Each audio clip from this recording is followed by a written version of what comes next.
We're going to begin, though, of course, talking about the weather. I know you've heard about it. It's all kinds of nasty weather all over the country.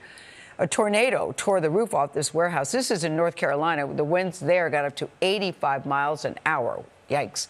In the upper Midwest, a blizzard slammed the region, including Green Bay, Wisconsin. At one point, a huge fire broke out at a paper factory.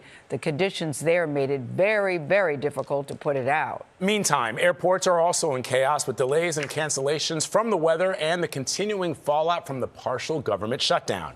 We've got team coverage on all of this, but we're going to start with Dave Malkoff in Atlanta, where storms left a trail of destruction. Dave, good morning. They definitely did, Vlad. Let me just show you this. This is just a smaller piece of the tree that came down on Tonia Steve's house as we push in up there. Let me show you what happened to the side of the house.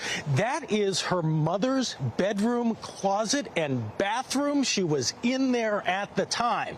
So what happened here? This was not a tornado, although the NWS is investigating those around town. This was straight line winds, and they're telling us these winds were strong enough to compare to a Cat 1 hurricane. Here in Georgia, destructive winds toppled this tree, barely missing the bed where Tonia Steve's 95-year-old mother slept. I heard like metal breaking, glass breaking, but she got out just in time. She was in her bed. Further north, an EF0 tornado packing winds of up to 85 miles an hour touched down in Charlotte, North Carolina, ripping off a chunk of this HVAC company's roof. While overnight, severe storms moved through the Philadelphia area. Trees crashed down onto power lines and homes, and wind gusts up to 68 miles an hour slammed Washington, D.C. My little one was starting to get very frightened. I said, okay, we're going to go shelter. The storm sent a trampoline flipping on top of this car and trees falling down on her driveway. And in Alabama, an unusual sight for March as snow blanketed roads in Huntsville. In Green Bay, Wisconsin, blizzard conditions hampered firefighters in their hours-long effort to battle flames at a paper factory Monday. Our Ian Lee is in Green Bay.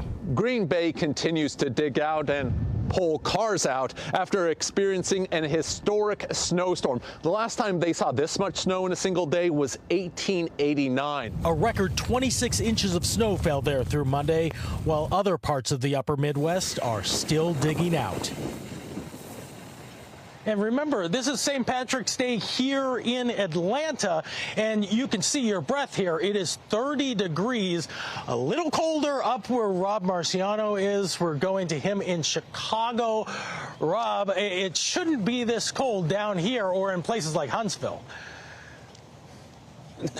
No, really, excuse me, Dave, but it's one of the coldest St. Patrick's Day on the East Coast that we've seen in quite some time. Matter of fact, here in Chicago, it's been 80 years since we've seen a St. Patrick's Day this cold. A far cry from what they had on Saturday when they had the big celebrations with temperatures in the 60s. My goodness. All right, let's go through the radar and show you just how dynamic this storm was. All those severe weather reports, over 700 severe weather reports over the last 2 days. Big winds across the East Coast there. Philadelphia, look at JFK, 72-mile-per-hour winds. You want to talk about chaos in the skies. There it is. And then behind it, we've got the cold air and the lake effect snow. Even this time of year, we're getting lake effect snow. That's rare to have that sort of difference in temperature between the cold water and even colder air. And there are your temperatures this morning. Tomorrow morning, they'll be similar. So we're not going to warm up immediately. We will eventually. But the next 48 hours are going to be brutal. And it is biting. I can tell you that firsthand right now along Lakeshore Drive. All right, earliest heat warning on record for Phoenix coming this week. We've got heat warnings sliding up through Southern California. Some of these numbers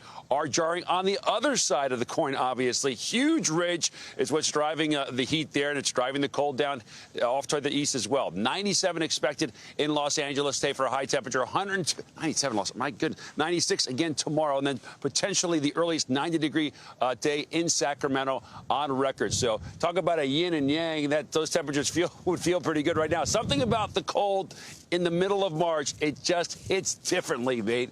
Back to you. Yeah, you're right about that, Rob. Thank you.